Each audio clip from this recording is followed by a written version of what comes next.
എനിക്ക് ഈ സിനിമ ഡയലോഗൊന്നും പറയാൻ പാടില്ല. എനിക്ക് ബാമയെ ഭയങ്കര ഇഷ്ടമാണ്.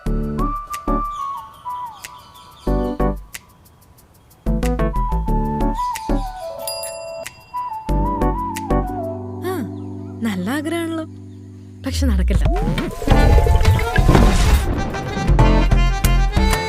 അവനല്ല ഇതിനൊക്കെ കാരണം അവളാ, സുമതി. അവളെ കൊല്ലാം സുമതിനെ. എടാ അതിന് അവൾ അല്ലെങ്കിലും ചത്തല്ലേ. ചത്ത സുമതിയെ വിളിച്ചേർത്തി നമ്മളൊന്നുകൂടി കൊല്ലും. എടാ തന്നൊക്കെ വിളിക്കുന്നോടാ.